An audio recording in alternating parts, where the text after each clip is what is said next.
el ministro renuncia para no ser parte de esta tramoya que ha diseñado el gabinete criminal que ha conformado Arce Catacora a la cabeza de Moldis. Hay algunos audios que están circulando que sin duda para mí se tiene que investigar y que en algún momento se tiene que esclarecer. Las ratas están saltando del barco. Prácticamente este exministro se dio de cuenta que este gobierno ya está de caída libre y está realizando lo mismo que ha hecho su antecesor, que era Iván Lima, renunciar a su puesto. El Consejo de la Magistratura en las horas siguientes se va a adherir a las denuncias presentadas en este caso y va a pedir la ampliación correspondiente hacia todas las personas y funcionarios que hayan sido nombradas y que estén involucradas en este hecho.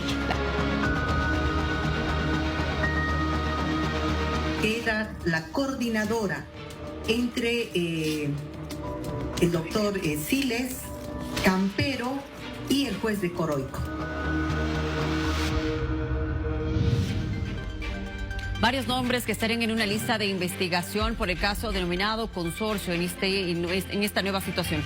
¿Pero qué es consorcio? ¿Qué significa? ¿Cuál es esta figura? Le voy a ayudar con esta información para que vaya entendiendo y podamos analizar en breve con nuestros invitados. ¿Qué es consorcio? En el contexto penal boliviano, un consorcio se refiere a la asociación de personas que de manera concreta cometen delitos, especialmente en el ámbito de la corrupción o delitos económicos.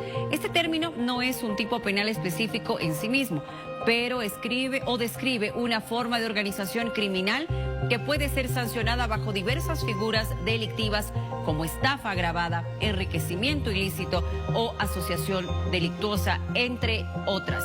Vamos a repasar un poco de los antecedentes de este caso para que usted también pueda tener mayor detalle de lo sucedido. Por favor, adelante. Siguiente. Este sismo en la justicia boliviana.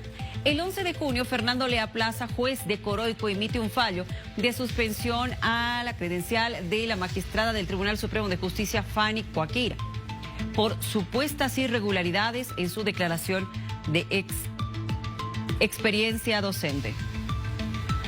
¿Qué pasó el 14 de junio? La renuncia de César Siles a su cargo como ministro. ¿Recuerda usted? Sucedió la pasada semana y fue parte de la información, la renuncia que fue aceptada por el gobierno. El 15 de junio se difunde un audio en el que supuestamente aparece la voz del exministro Siles brindando seguridad al juez Fernando Lea Plaza por emitir el fallo ya mencionado. Y 16 de junio, es decir, hoy, detienen a Fernando Lea Plaza, juez de Coroico, por el presunto delito de prevaricato en el caso Consorcio. El presidente Luis Arce posesiona a Jessica Saravia como la nueva ministra de Justicia, en vez de César Siles. Detienen también a Claudia Castro por el caso Consorcio. Ella, vocal del Tribunal Departamental de Justicia de La Paz. Renuncia además Iván Córdoba, presidente del Tribunal Departamental de Justicia de La Paz. En fin, Miriam, parte de los antecedentes. Analicemos el tema. A ver, analicemos el tema. Tenemos a Fabricio Góngora, que es abogado constitucionalista, con nosotros. Y también estaríamos con Ricardo Fuentes. Me confirman, por favor, analista político, a quien vamos a saludar. ¿Cómo está, don Ricardo? Muy buenas noches. Voy a comenzar con Fabricio, permítame, por favor, porque, a ver, estoy leyendo por supuestas irregularidades en declaración de experiencia docente. Por eso se la habría retirado. ¿Era suficiente motivo como para retirarle, quitarle la credencial a una magistrada?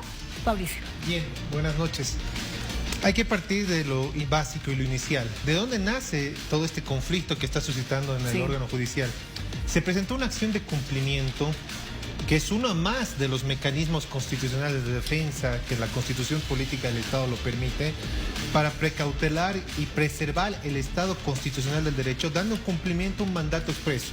Bajo esa premisa, los accionantes señalaran que el Tribunal Supremo Electoral aparentemente no habría revisado de fondo una documentación, ¿no? Que eso no está en tela de juicio en este momento. Empero, desde ahí podemos percatarnos la mala fe o la mala intención, toda vez que en realidad en las elecciones judiciales por mandato de la Constitución y la normativa es la Asamblea Legislativa la que debe haber revisado si fuese el caso, no tanto el Tribunal Supremo Electoral, porque la normativa es clara. Entonces, desde la parte accionada, en este caso el Tribunal Supremo Electoral, se empieza a ver una suerte de irregularidades. Entonces, se da este fallo y con el devenir del tiempo se empieza a suscitar estas circunstancias que ya Luciano nos ha explicado, lo que tenemos que hacer es hacer un análisis desde la perspectiva constitucional, pero también del derecho penal, porque algunos de los hechos se subsumen en algunos tipos penales que seguramente el Ministerio Público en su momento determinará. ¿Cuáles serían esos casos? Por lo que hemos tomado conocimiento, el tipo penal es el de consorcio de jueces, fiscales y abogados. O sea, sí, tú ya identificas que ha habido consorcio de jueces. Más que identificarlo, es lo que nos han dejado a conocer las máximas autoridades. Porque no olvidemos, y esto también a la población hay que darle también la certidumbre, estamos en una etapa preliminar, es decir, una etapa investigativa. No está definido todavía todos los tipos o el tipo penal, porque se puede investigar, en materia penal se investiga hechos, no delitos. Claro. ¿No? Y intenciones. Claro que sí, también absolutamente, claro. Absolutamente, ¿no? Entonces se está investigando los hechos que se puedan subsumir a un tipo penal. ¿Dónde se encuentran los tipos penales? En el Código Penal. Esa es la premisa del principio de legalidad. Gracias. Ricardo, voy con la consulta contigo, por favor, y quiero mencionar algunos detalles respecto a la situación de la señora Claudia Castro, que fue aprehendida aparentemente por haber aportado con un memorial que generaba o pretendía suspender a la señora Coaquira. Pero por otro lado, el 30 de noviembre, y lo estoy pasando como datos, ¿verdad? El 30 de noviembre del 2020, cuando el presidente Arce ya había tomado posesión, Castro ha emitido un fallo a favor del ex ministro de la presidencia, Juan Ramón Quintana, uno. Por otro lado, cesó la detención preventiva de Nemesia Chacollo, recuerdan ustedes, por el caso del Fondo Indígena. Por otro lado, también archivó el proceso por el denominado presunto o caso denominado fraude. Y por otro lado tenemos ahora la renuncia del presidente del Tribunal Departamental de Justicia de La Paz. Le hago la consulta ahora sí específica, Ricardo, si me lo permite, por favor. ¿Qué está pasando con la justicia? Algunos analistas y asambleístas hoy dicen, esa es la realidad de la justicia en Bolivia. Es un secreto a voces que así se maneja la justicia en nuestro país. Esto es parte de una crisis de este órgano del Estado vinculado a otros que tiene larga data, y estos escándalos judiciales que muestran cómo hay intromisión política en la labor de los juzgadores, me hace pensar en el antecedente del juicio de responsabilidades a el presidente Edgar Oblitas Fernández y el ministro Pope Subieta en los años, mitad de los años 90. Un agente de la CIA con doble identidad hace una filmación en Cochabamba de un ministro de la entonces Corte Suprema y se prueba un cohecho y se los vincula a Oblitas y Pope. Van al juicio de responsabilidades y mucho después del escándalo, se establece que había la intención del Ejecutivo de someter a la Corte Suprema para allanar el camino de la capitalización.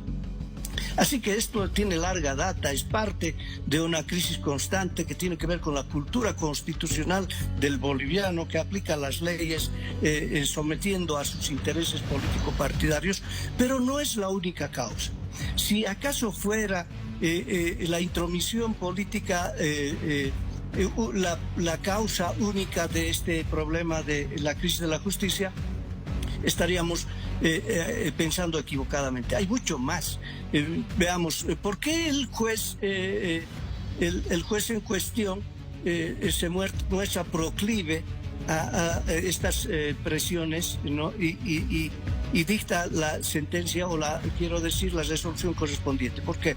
Es decir, un juez tendría que resistirse. Ahí estamos hablando de diferentes tipos penales. Se ha hablado de incumplimiento de resoluciones constitucionales, de cohecho, se ha hablado de consorcio de jueces, fiscales y abogados, etcétera. Hay concurso delictual. Pero ¿acaso la integridad del juzgador no tiene que enfrentar esa presión? No, es también otra razón, ¿no es cierto? Se esclarecerá más adelante, seguramente y con precisión, y tendremos que aguardar los bolivianos a que esto sea parte de un proceso en el que se le muestre a la ciudadanía que efectivamente se está juzgando una conducta contraria a la ley, ¿no es cierto?, tipificada como delito, y que se está sentando un precedente. Pero ya pongo el antecedente del caso del juicio a Edgar Oblitas Fernández. Cuando se lanzó el escándalo, toda la ciudadanía y los medios habían proclamado la culpabilidad de los involucrados y luego se estableció que no había ocurrido eso. Fabricio, Ricardo, permítanme que Tufi está con nosotros también desde Santa Cruz con preguntas. Adelante, Tufi, buenas noches. Buenas noches, Luciana. Buenas noches, Fabricio, Ricardo. Fabricio, 2 puntitos. Uno, el audio que es mencionado como una evidencia. Dice el exministro Siles que le manipularon y que no tenían el consentimiento para utilizarlo. ¿Es así? ¿Tiene razón o no? Y lo otro, ¿qué motivación hubo detrás de este consorcio? ¿Política o personal? Dice el presidente de la Suprema que fueron motivaciones personales, más no del gobierno, por ejemplo, de injerencia. ¿Cuál cree usted que ha sido esa motivación? Si nos puede redondear estos 2 puntos. Bien, Tufi, muy buenas noches. La pregunta es clave, ¿no? ¿Qué pasa con estos famosos audios en los procesos penales? Desde la perspectiva constitucional, el artículo 25, en su numeral 4, ya te establece que cualquier información o prueba deba ser obtenida legalmente, sin vulnerar un derecho fundamental. ¿Cuál podría ser? Derecho a la privacidad, ¿no? Entre particulares, porque se supone que este tipo de audios, independientemente del contenido que sea, se da en una conversación privada que podría tenerlo cualquier ciudadano con cualquier otro. De igual forma, el artículo 13 del Código de Procedimiento Penal te establece la legalidad de la prueba, que de igual forma condice la situación de la legalidad. Pero aquí hay que ser sinceros y hay que ser, por lealtad procesal, como se dice en el estrado judicial, aclarar que estamos en una fase de investigación que se maneja en principio de indicios probatorios, porque todavía no es una prueba. La prueba se va a dar si se llegase a una etapa procesal denominada de juicio oral, en la que sí se reproduce una prueba. En este caso estaríamos hablando simplemente de indicios. Estos indicios le sirven al representante del Ministerio Público, es decir, a los fiscales, a la Comisión de Fiscales, para manejar una línea de hipótesis de presunto caso en una atención a la averiguación de la verdad histórica de los hechos. En este sentido, Tufi, hay que manejarlo con pinzas. Es más, por medios de prensa sabemos que el caso está bajo reserva, precisamente por eso, para que se realice una investigación objetiva en el marco del principio de legalidad y se pueda esclarecer la verdad histórica de los hechos. En cuanto a la segunda pregunta, ¿qué habría motivado? Eso es una circunstancia un poco más difícil de responderte, porque sin duda alguna en su momento declararán estas personas que están siendo convocadas y podemos tener conocimiento de cuál era el fin o el objetivo del mismo, ¿no? Sí, Ricardo, aparentemente hay más personas que deberían ser aprendidas. Hoy ha dicho el abogado Eduardo León que, por ejemplo, ya el exministro tendría que ser aprendido porque se corre riesgo de fuga. ¿Qué piensa al respecto? Me preocupa el hecho de que, ¿cómo inicia este escándalo? Se dice que el Ministerio Público había filtrado el audio a un medio de comunicación y luego el Ministerio Público niega este hecho oficialmente con un comunicado. En realidad, habría que plantearse este aspecto. ¿Qué interés tenía alguien en desatar este escándalo? Que no fuera político, y ciertamente lo es, ¿no? Porque de lo que se trata es de inferirle el mayor daño posible al gobierno. Justo o no, no lo vamos a definir nosotros. Eso será parte de la averiguación y el establecimiento de la verdad en el proceso que se lleve adelante, ¿no? Pero ahora el especular, digamos, con la responsabilidad, la concurrencia de más personas sobre este tema nos llevaría a un apresuramiento, a una especie de linchamiento mediático, que poco a poco la justicia haga su trabajo, en este caso el operador que es el Ministerio Público, para ver que lleve la acusación de una manera sólida, pero el anticipar más o menos personas involucradas sería parte de una especulación que no ayudaría mucho, me imagino. A ver, Fabricio, voy a volver a lo que habíamos conversado al inicio. Es evidente que aquí hay una intencionalidad y eso se tiene que investigar. Mientras el caso esté en reserva, también se habla de una presunta, un supuesto direccionamiento. ¿Pero por qué? ¿Por qué en la figura de la magistrada Fanny Coaquira. Eso también hay que investigar. ¿Por qué ha sido a ella a la que han apuntado como para empezar todo este escándalo? Sí, como señalábamos hace un momento, la acción de cumplimiento y la resolución que se consumó, ¿no?, en el municipio de Coroico determinaba varias cosas. Entre ellas, en el punto 2, y te doy lectura, decía: se dispone la suspensión de las credenciales otorgadas de la ciudadana Fanny Coaquira Rodríguez como magistrada electa del Tribunal Supremo de Justicia. ¿Qué significa esto? Que esta resolución constitucional emitida por esta autoridad que hoy está, no tengo conocimiento, con detención preventiva, pretendía suspender la credencial de una autoridad electa. Y esto es grave. Esto es bastante grave porque sin duda alguna es un nefasto antecedente para todo el proceso democrático boliviano. Y no es el primero, ojo. En 2020 hubo un caso similar en Beni con el magistrado Egues, que hicieron lo mismo, y en ese momento el Tribunal Supremo Electoral interpuso lo que son las medidas cautelares que en otro momento ya hemos debatido, y hasta el momento el Tribunal Constitucional Provincial, tengo entendido que no se ha manifestado de fondo. Este sería el segundo caso que tratan de utilizar un mecanismo de defensa constitucional para quitar credenciales de una autoridad ya electa. ¿Dónde ha sido electa? En las elecciones judiciales de la gestión pasada por el Departamento de La Paz al Tribunal Supremo de Justicia, que era una de las 4 instituciones que hemos elegido democráticamente. Ricardo, esta será la muestra entonces de la gran necesidad que tiene este país de una reforma profunda al sistema judicial. Absolutamente. Y esto que planteamos ahora nos abre el abanico de qué elementos ha de tener esa profunda reforma judicial. Por supuesto que hay que tocar el aspecto de la influencia política sobre la acción de la justicia, que es un elemento importantísimo. Pero la dotación de suficientes recursos económicos también lo es. La incorporación de tecnologías de la información y la comunicación también lo es. El mejoramiento de la formación de los abogados en las universidades lo es. La selección de los jueces también lo es. El comportamiento de los ciudadanos en materia de litigios ante la justicia, su comportamiento también lo es.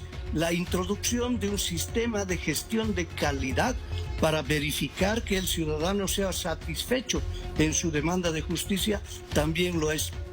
Pero lamentablemente lo que ocurre es que con los escándalos focalizamos, ¿no es cierto?, el descontento y el reclamo sobre uno de los aspectos y sistémicamente no abrazamos el fenómeno como tendríamos que hacerlo. Entonces, ojalá que este escándalo sirva también para ese propósito, ¿no?, y que nos haga ver que no solamente es la intención del Ejecutivo por dominar a la justicia en lo que pueda favorecerle, ¿no es cierto?, sino que además hay muchos otros aspectos que nos comprometen a todos, a los ciudadanos, a las universidades, a los colegios de abogados, asociaciones de jueces, etcétera, a todos en general.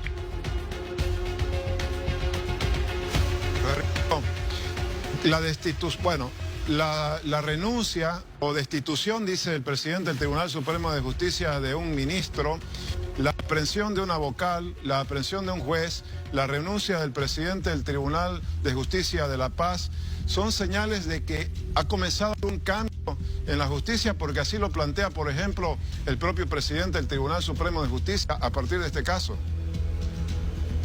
Sí. Evidentemente hemos escuchado atentamente las palabras de la autoridad del doctor Saucedo, ¿no?, que no solamente en este caso, sino también en todo lo que se viene dando en este proceso electoral, que va a dar certidumbre a la población. Probablemente sea el lineamiento institucional que Bolivia requería, ¿no?, respecto a la cero tolerancia a cualquier acto de corrupción, a cualquier circunstancia extraña. Sin embargo, también, Tufi, debo aclarar, como mi persona es abogado de profesión, no olvidemos que también en la Constitución Política del Estado se encuentra previsible lo que es la presunción de inocencia. Y también ahí coincido, ¿no?, con el invitado Ricardo, quien decía no se tiene que también hacer una suerte de linchamiento mediático. ¿Por qué? Porque partamos de la precisión de que un principio rector como la presunción de inocencia debe regir el debido proceso. Por eso exhortamos al doctor Saucedo, a las máximas autoridades, en este caso hablamos de las autoridades del Ministerio Público, es decir, de la Fiscalía, para que en el desarrollo del principio de legalidad y objetividad puedan acelerar los actos investigativos y seguramente informar a la población hasta dónde alcanza o no la subsunción de los tipos penales. Ahora, hay un detalle más y para ir ya terminando, mi querido Fabricio. El juez Fernando Lea Plaza ha pedido que se le cambie la figura, que en vez de ser investigado, pasar a testigo protegido, porque él dice que tiene información muy importante. ¿Es correcto aquello? Bien, como señalaba hace un momento, en un proceso penal, ¿no? Porque es un proceso penal, se investigan los hechos, claro, ¿no? Y ha habido casos en los que personas eran denunciantes y han terminado siendo acusados.